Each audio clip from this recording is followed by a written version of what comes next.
Start. প্রিয় শিক্ষার্থীরা, আজকের অনলাইন ক্লাসে তোমাদের সবাইকে স্বাগত জানাচ্ছি। আমি শ্যামল চন্দ্র দাস, প্রধান শিক্ষক, আহমদ ইকবাল মেমোরিয়াল উচ্চ বিদ্যালয়, কমলগঞ্জ, মৌলভীবাজার। আজকের আমার ক্লাসের বিষয় হচ্ছে নবম দশম শ্রেণীর রসায়ন বিজ্ঞান। আমরা রসায়ন বিজ্ঞানের যে অধ্যায় নিয়ে আজকে আলোচনা করব, সেই অধ্যায়ের নাম হচ্ছে রাসায়নিক বন্ধন। আমরা সকলেই জানি যে রাসায়নিক বন্ধন আমাদের রসায়নশাস্ত্রের জন্য খুবই গুরুত্বপূর্ণ একটা অধ্যায়। প্রতিটি অণুতে পরমাণু সমূহ কোনো না কোনো শক্তির বলে আবদ্ধ থাকে। এই যে আবদ্ধ আছে অণুতে পরমাণু সমূহ যে শক্তির বলে, এর উপর যে শক্তি কাজ করছে, বন্ধন শব্দের অর্থ আমরা মনে করি, আঞ্চলিক ভাষায় যেটা মনে করি, বান্দা, একত্রিত থাকা কোনো একটা শক্তির কারণে অণুতে পরমাণু সমূহ আবদ্ধ আছে। এই অদৃশ্য শক্তি যেটা এই যে বান্দা অবস্থায় আছে বলা যেতে পারে, এই বান্দা অবস্থায় যে এইটাকে রসায়ন বিজ্ঞানের ভাষাটা হচ্ছে বন্ধন। আমরা আজকে বিষয়বস্তু হচ্ছে অণুর মধ্যে পরমাণু সমূহ যে শক্তির বলে আবদ্ধ অবস্থায় তাকে অণুকে গঠন করে, সেই শক্তি বন্ধন সৃষ্টি হওয়ার মধ্যে যে প্রক্রিয়াগুলো আছে, এই প্রক্রিয়াগুলো আমরা আলোচনা করব। আমরা রাসায়নিক বন্ধন আমাদের বইয়ে যে সিলেবাসে যেটা পাঠে আছে, সেখানে 3 ধরনের রাসায়নিক বন্ধনের কথা বলা হচ্ছে: আয়নিক বন্ধন, সমযোজী বন্ধন, দাতব বন্ধন। আমি প্রথমে আয়নিক বন্ধন সম্পর্কে আলোচনা করব। আয়নিক বন্ধন, তার নামের সাথে একটা কাজ মনে হচ্ছে যে আয়নিক বন্ধন, অর্থাৎ আয়ন সৃষ্টি হওয়ার মাধ্যমে যে বন্ধন সৃষ্টি হয়, সেটাকে আমরা আয়নিক বন্ধন বলতে পারি। এখন প্রশ্ন হচ্ছে, আয়ন কি? আয়নটা কিভাবে সৃষ্টি হতে পারে, সেই বিষয়ে আমরা আগে জানতে হবে। আমি একটি উদাহরণের মাধ্যমে আমি আজকে এই আয়নিক বন্ধনটা বুঝিয়ে বলবো। আমরা সোডিয়াম, এর আগে আমরা একটি কথা মনে রাখা খুব ভালো, এই কথাটা খুবই জরুরি কথা, খুব গুরুত্বপূর্ণ কথা। ধাতু সমূহ ইলেকট্রন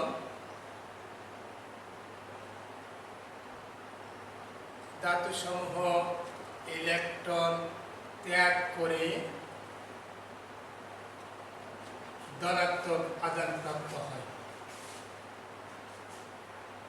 ধনাত্মক আদান প্রাপ্ত হয়, এটি খুবই গুরুত্বপূর্ণ কথা। অপরদিকে অধাতু সমূহ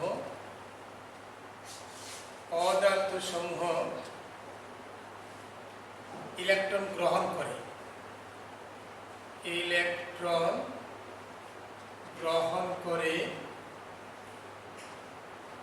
ঋণাত্মক আদান যুক্ত হয়,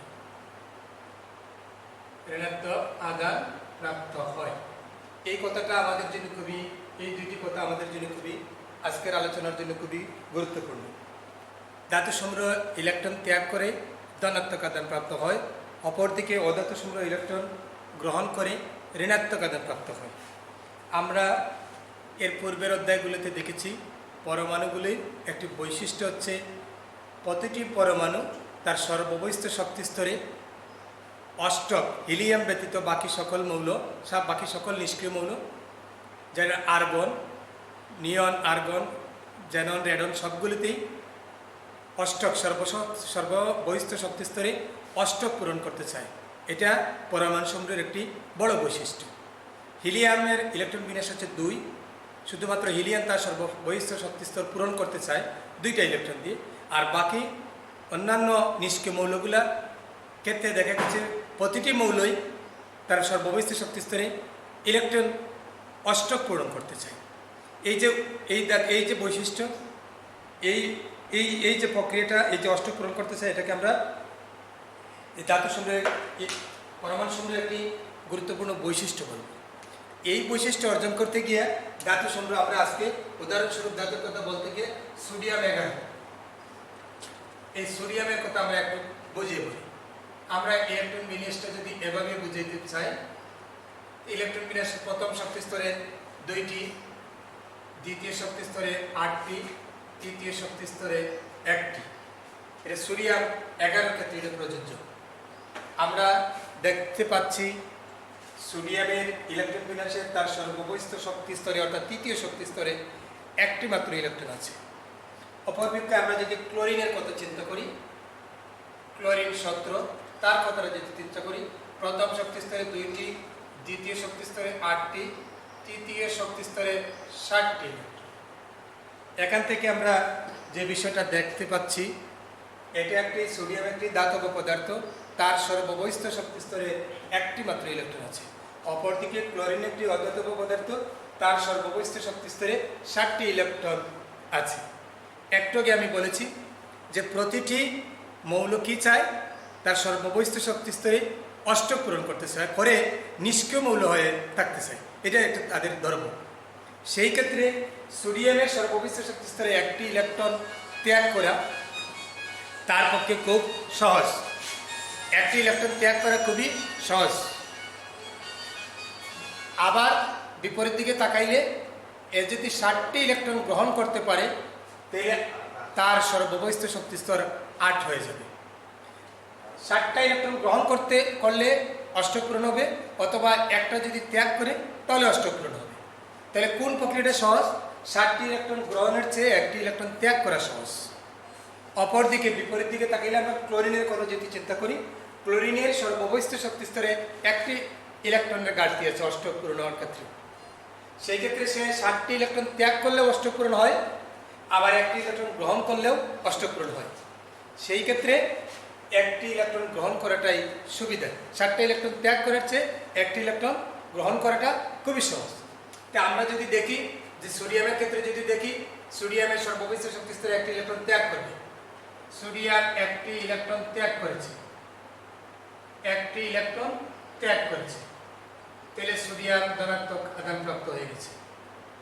অপরপক্ষে ক্লোরিন, সে 1টি ইলেকট্রন গ্রহণ করে অষ্টক পূরণ করবে, তার এখানে সর্ববহিস্থ শক্তি স্তরে 60টি আছে, আর 1টি গ্রহণ করবে।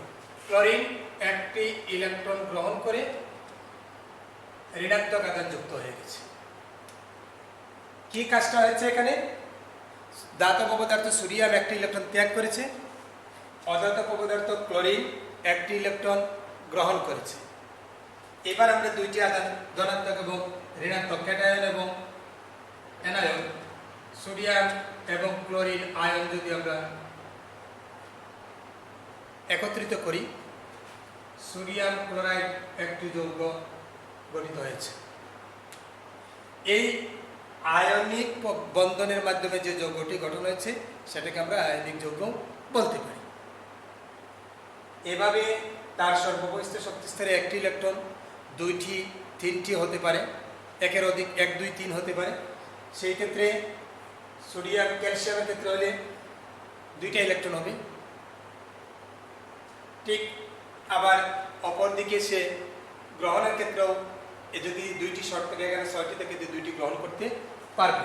আমরা একটি উদাহরণের মাধ্যমে আমরা দেখিয়ে দিলাম যে কিভাবে ইলেকট্রন গ্রহণ এবং ত্যাগের মাধ্যমে আয়নিক বন্ধনটা সৃষ্টি হতে পারে। আয়নিক বন্ধন গঠনের ক্ষেত্রে আমরা যদি ম্যাগনেসিয়াম হতে পারে, ম্যাগনেসিয়াম আমরা আরেকটি উদাহরণ দিতে পারি। এই আয়নিক বন্ধনের ক্ষেত্রে আরেকটি উদাহরণ আমরা দিতে পারি ম্যাগনেসিয়ামের ক্ষেত্রে। ম্যাগনেসিয়ামের ক্ষেত্রে যদি আমরা ইলেকট্রন বিন্যাস আমরা দেখি, তাহলে ম্যাগনেসিয়ামের সর্ববহিস্থ শক্তি স্তরে 2টি ইলেকট্রন থাকে। সেক্ষেত্রে আমরা যদি 2 লিখি, ম্যাগনেসিয়াম ইলেকট্রন ত্যাগ করে 2টি ইলেকট্রন ত্যাগ করে, 2টি ইলেকট্রন ত্যাগ করলে 2+ লিখব, 2টা ইলেকট্রন ত্যাগ করেছে। আমরা এই ক্ষেত্রে ম্যাগনেসিয়ামের সাথে যদি আমরা ক্লোরিনের বিক্রিয়া করতে চাই, তাহলে আমরা দেখব ম্যাগনেসিয়াম +2+ হয়েছে। সেক্ষেত্রে সে ক্লোরিনের সাথে যদি বিক্রিয়া করে, ক্লোরিনের 1টি ঋণাত্মক আধান আছে। সেই ক্ষেত্রে ম্যাগনেসিয়াম ক্লোরাইড গড়তে হলে এখানে 2টি ইলেকট্রনের ঘাটতি আছে। এখানে ক্লোরিন তাকে একটি ইলেকট্রন দেবে, সেই কারণে দুইটি লাগবে, MgCl2, ক্লোরিন 2। এইভাবে ইলেকট্রন গ্রহণ এবং ত্যাগের মাধ্যমে যে বন্ধন সৃষ্টি হয় সেটাকে আমরা আয়নিক বন্ধন বলতে পারি। আর আয়নিক বন্ধনের মাধ্যমে যে যৌগের গঠন হবে সেই যৌগটাকে আমরা আয়নিক যৌগ বলতে পারি। আজকে আমরা ইলেকট্রন বিন্যাসের মাধ্যমে যে বন্ধনটা সৃষ্টি হচ্ছে সেই আয়নিক বন্ধনের কথা আমরা এখানে বলে দিলাম। এখানে একটি কথা আমরা উল্লেখ করতে পারি, এখানে আমরা একটি কথা উল্লেখ করা খুব জরুরি প্রয়োজন, যে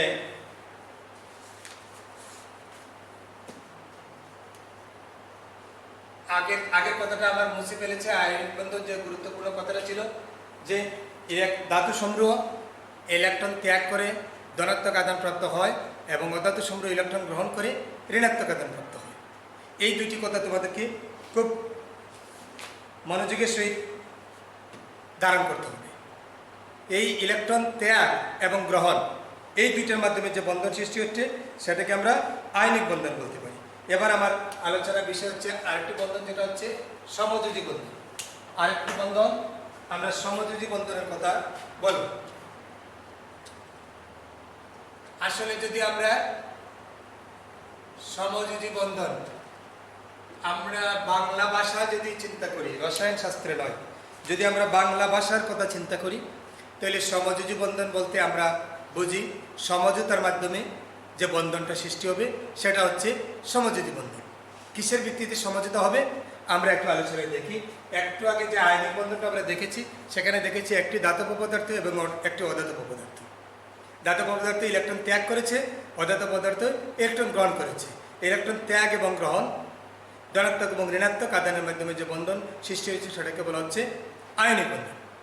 এবার যদি দুইটি অধাতব পদার্থ হয়ে থাকে, যেমন আমরা ক্লোরিনের কথাটা আবার চিন্তা করতে পারি, ক্লোরিন 17, আমরা যদি ইলেকট্রন বিন্যাসটা তার চিন্তা করি তাহলে আমরা লিখতে পারি 1s2 2s2 2p6 3s2 3p5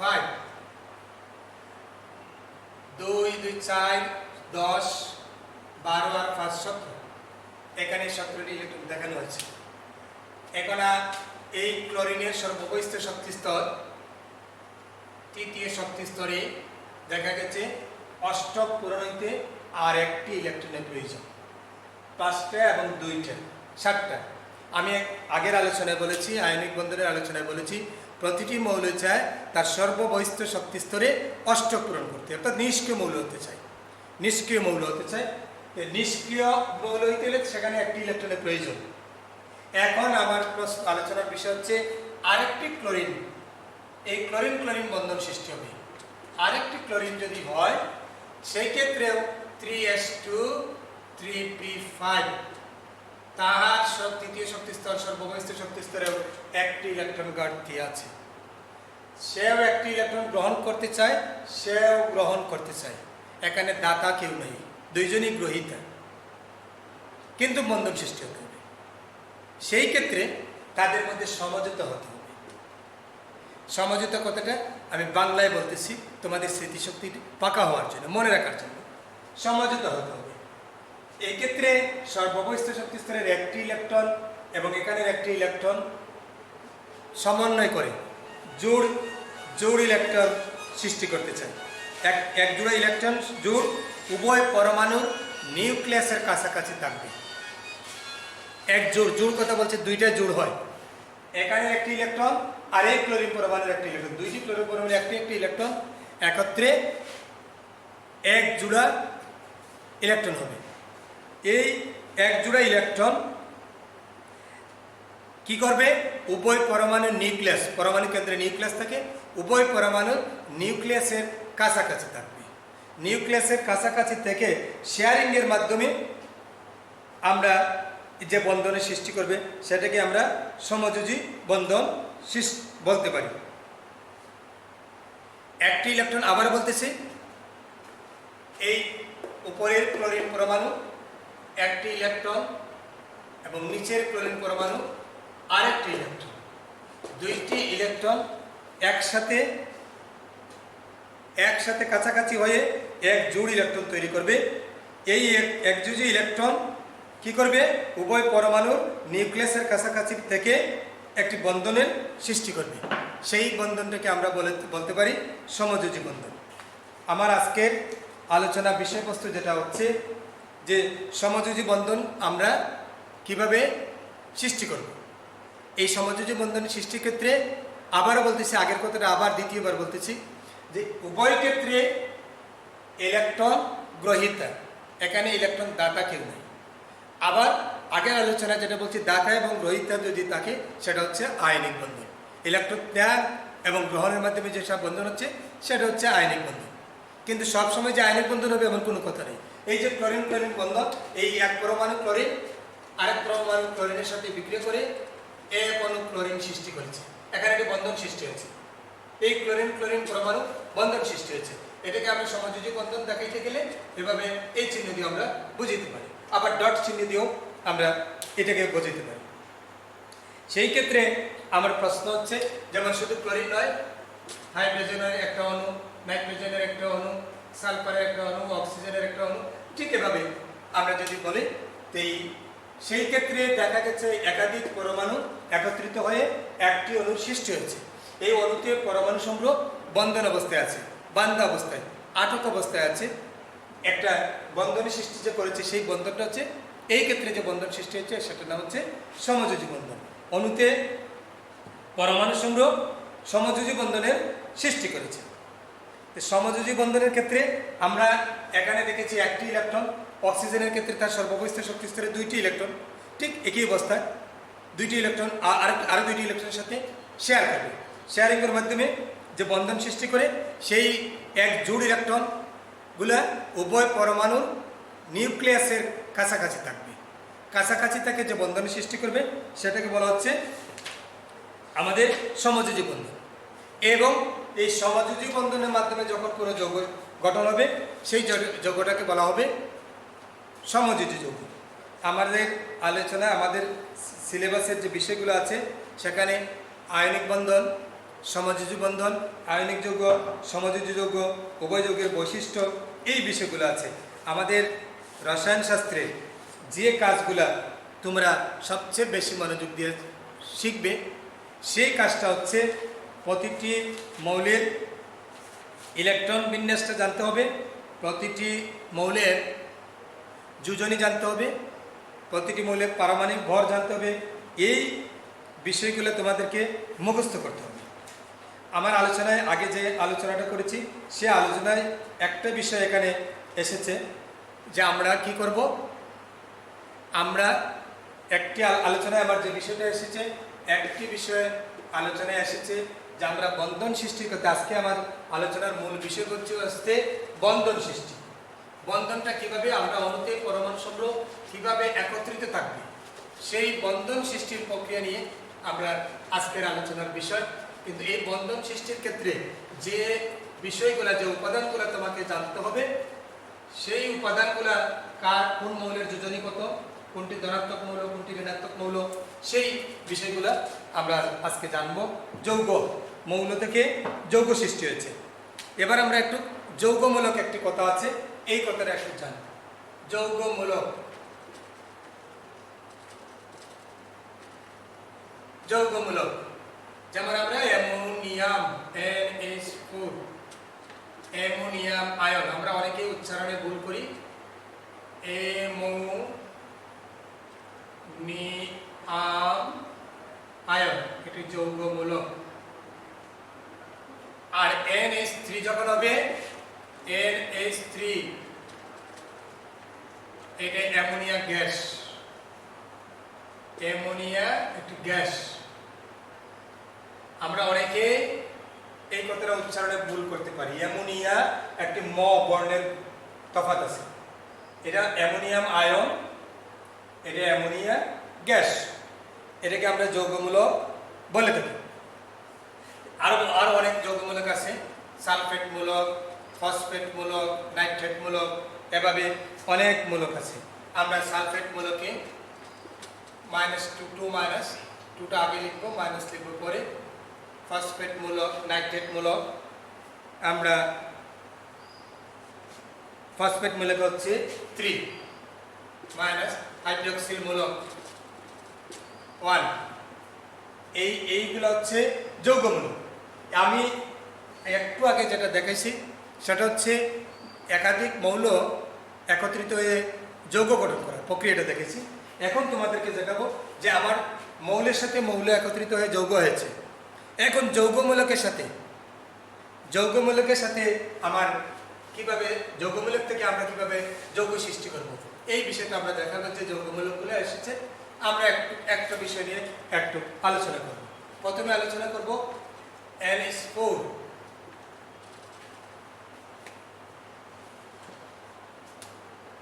একটা যৌগমূলকের কথা চিন্তা করে আমরা NH4 অ্যামোনিয়াম আয়ন, তার সাথে যদি আমরা ক্লোরিন আয়নের বিক্রিয়া হয়, দেখা গেছে একটি ধনাত্মক আয়ন একটি ঋণাত্মক আয়ন সৃষ্টি হয়ে গেছে অ্যামোনিয়াম ক্লোরাইড। ঠিক আগের আয়নিক বন্ধনে যে আমি উদাহরণটা দিয়েছি সোডিয়াম এবং ক্লোরিন, ধরে নিলাম এটা সোডিয়াম আয়নের মতোই একটি ধনাত্মক আয়ন সৃষ্টি হয়েছে, এখানে একটি ঋণাত্মক আয়ন সৃষ্টি হয়েছে, যৌগটা হচ্ছে অ্যামোনিয়াম ক্লোরাইড। আমরা যোজনীর ক্ষেত্রে দেখেছি, যোজনীর ক্ষেত্রে আমি একটু আগে বলেছি যোজনী তোমাদেরকে অবশ্যই মনে রাখতে হবে, মুখস্থ করতে হবে। যোজনীর ক্ষেত্রে কিছু কিছু ক্ষেত্রে তোমাদের কিছু অসুবিধা হয়, একাধিক যোজনী যে সমস্ত যৌগের আছে সেই সমস্ত ক্ষেত্রে তোমাদের কিছু অসুবিধা হয়। আমি একাধিক যোজনী আছে এরকম একটি যৌগের কথা বলবো, আয়রন, লুহা, যেটাকে আমরা ফেরাম Fe বলি, যেটাকে আমরা Fe দ্বারা প্রকাশ করি, সেটার একাধিক যোজনী আছে 2 এবং 3। আমরা যখন একাধিক যোজনী থাকবে তখন কম যোজনী যেটা আছে সেটাকে আমরা আস বলবো, আর বেশি যোজনী অধিক যোজনী যেটা সেটাকে আমরা ইক বলবো। যেমন আয়রন যদি ক্লোরিনের সাথে বিক্রিয়া করে যদি 2টা যোজনী ব্যবহার করে, তার যদি 2 যোজনী ব্যবহার করে, তাহলে ক্লোরিন 2টা নিয়ে যৌগ গঠন করবে। সেই ক্ষেত্রে এই যৌগের নাম হচ্ছে ফেরাস ক্লোরাইড, ফেরাস ক্লোরাইড। সেই যৌগের নাম হচ্ছে ফেরাস ক্লোরাইড। আবার একই আয়রন এখন দেখা গেছে 3টা ক্লোরিনের সাথে যৌগ গঠন করেছে, FeCl3, FeCl3। সেই যৌগের নাম হচ্ছে ফেরিক। আগে যৌগের নাম হচ্ছে ফেরাস আর এই যৌগের নাম হচ্ছে ফেরিক। কেন হচ্ছে ফেরিক ক্লোরাইড? আমরা উভয় বিক্রিয়াতে দেখেছি একই আয়রন একই ক্লোরিনের সাথে বিক্রিয়া করছে, একই আয়রন একই ক্লোরিনের সাথে, কিন্তু আয়রনের একাধিক যোজনী আছে 2 এবং 3। যখন সে 2 যোজনী ব্যবহার করেছে, 2টা ক্লোরিনের সাথে যৌগ গঠন করেছে, তার নাম হচ্ছে ফেরাস, আস, কম হইলে আস, আর অধিক যোজনী ব্যবহার করলে ইক। ক্লোরিন 3টাকে নিয়ে যৌগ গঠন করছে তখন তার নাম হচ্ছে ফেরিক ক্লোরাইড, ফেরাস এবং ফেরিক। এই বিষয়গুলা আমাদেরকে যদি স্মরণ রাখতে পারি আমরা, তাইলে আমরা কি করতে পারবো, ইলেকট্রনগুলা আমরা যে কোনো এই বন্ধনের রাসায়নিক বন্ধনের যে সিলেবাস আছে, যে পাঠটা আছে, সেই রাসায়নিক বন্ধনের পাঠের বিষয়বস্তুটা আমরা নিজেরা আয়ত্ত করতে পারবো। আমি আমার ক্লাসের শেষ পর্যায়ে এসে তোমাদেরকে আরেকটি বন্ধন আমাদের সিলেবাসে আছে, আমাদের পাঠের মধ্যে আরেকটি বন্ধনের কথা বলা হচ্ছে। আমরা আলোচনা করেছি ইতিমধ্যে রাসায়নিক বন্ধন, এর মধ্যে আয়নিক বন্ধন, সমযোজী বন্ধন, আর আরেকটি বন্ধন আছে ধাতব বন্ধন। এই ধাতব বন্ধনটা আমরা ধাতব বন্ধন সম্পর্কে কিছু ধারণা নেব আজকের ক্লাসে। ধাতব বন্ধন হচ্ছে, আমরা স্বাভাবিক দৃষ্টিতে যদি চিন্তা করি তাহলে এই কলম, এই ডাস্টার অথবা যে কোনো লোহার বস্তু, যে কোনো পদার্থ দেখা গেছে আমরা এই একটি পদার্থ তাদের মধ্যে অসংখ্য অণু পরমাণু আছে। এই পরমাণু সমূহ স্বাধীন, এই পরমাণু সমূহ স্বাধীন, এরা যার যার মতো করে চলে যেতে পারত।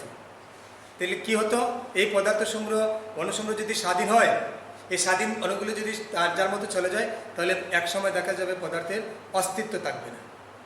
তাহলে এই কিন্তু বাস্তবে আমরা পৃথিবীতে অনেক পদার্থ দেখেছি তার অস্তিত্ব আছে, অণুগুলো বিচ্ছিন্ন হচ্ছে না। তাহলে এই থেকে আমরা বুঝতে পারি যে প্রতিটি পদার্থের মধ্যে কোনো একটি শক্তি কাজ করতেছে।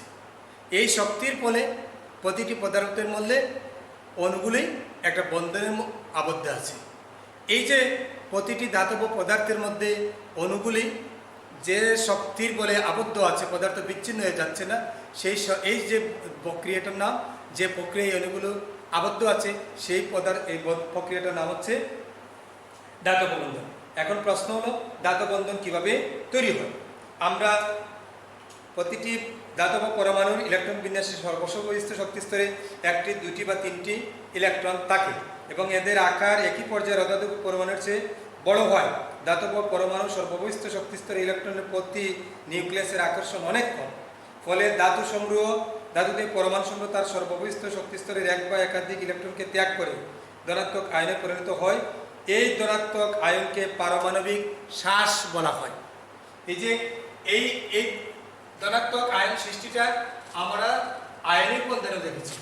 ধনাত্মক আয়ন সৃষ্টি হয়েছে, সেটা আমরা একটু আগে এই সোডিয়াম ধাতব পদার্থ, এই যে ধনাত্মক আয়ন সৃষ্টি হয়েছে, এই ধনাত্মক আয়ন সৃষ্টিকে এই একটা রাসায়নিক ভাষা হচ্ছে, এই সৃষ্টিটাকে পারমাণবিক শ্বাস বলা হচ্ছে। এটাকে বলা হচ্ছে পারমাণবিক শ্বাস।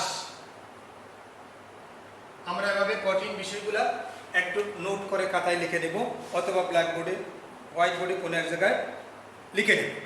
ধাতব স্ফটিকে এই পারমাণবিক শ্বাসগুলো সুনির্দিষ্ট একটা ত্রিমাত্রিকভাবে বিন্যস্ত থাকে, আর ধাতব পরমাণু কর্তৃক ত্যাগকৃত ইলেকট্রনগুলো উক্ত পারমাণবিক শ্বাসের মধ্যবর্তী স্থানে মুক্তভাবে ঘোরাফেরা করে। কী করছে এই বিষয়গুলো আরেকবার চিন্তা করো। ধাতব স্ফটিকে পারমাণবিক শ্বাসগুলো সুনির্দিষ্ট ত্রিমাত্রিক আকার হলে কী হতে পারে, মধ্যখানে ফাঁক জায়গা থাকতে পারে।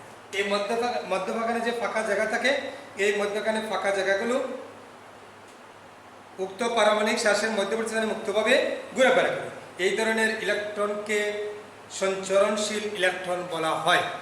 এই মধ্যবর্তী ফাঁকা স্থানে যে সমস্ত ইলেকট্রন ঘোরাফেরা করে, সঞ্চালন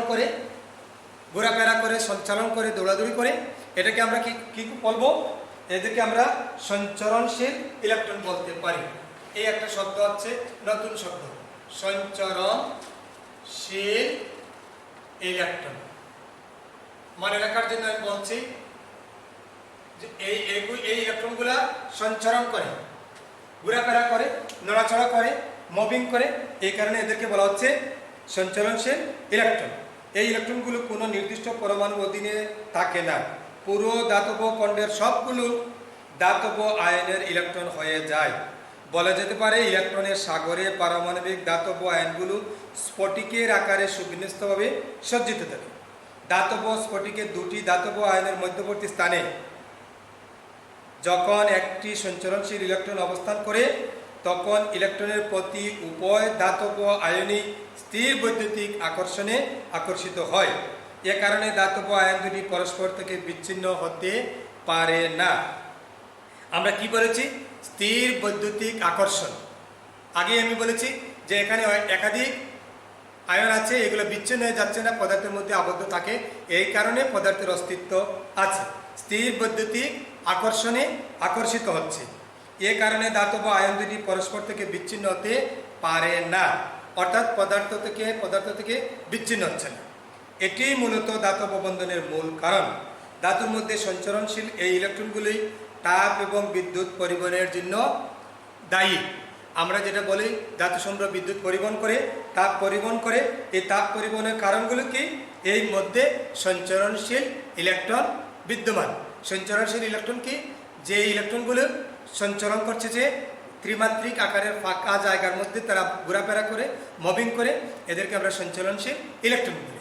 আর এই সঞ্চরণশীল ইলেকট্রনগুলোর কারণেই ধাতু সমূহ তাপ এবং বিদ্যুৎ পরিবহন করে, অর্থাৎ তাপ এবং বিদ্যুৎ সুপরিবাহী।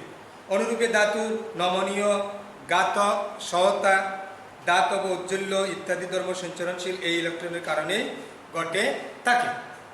আজকে আবার পাঠের যে বিষয়গুলো, 3টি বিষয় এখানে গুরুত্বপূর্ণ। আমরা আজকে রাসায়নিক বন্ধন নিয়ে আলোচনা করেছি। রাসায়নিক বন্ধনের 3টি বন্ধন, প্রথমে আলোচনা করেছি আয়নিক বন্ধন, দ্বিতীয়ত আলোচনা করেছি সমযোজ্য বন্ধন, তৃতীয়ত আলোচনা করেছি ধাতব বন্ধন। আমরা আজকে এই 3টি বন্ধন শিখলাম কিভাবে সৃষ্টি হয় এবং 3টি বন্ধনের বৈশিষ্ট্যগুলো আমরা শিখে নেব। এই পর্যায়ে আজকের আমার ক্লাসটি এখানেই শেষ করছি। সবাইকে ধন্যবাদ।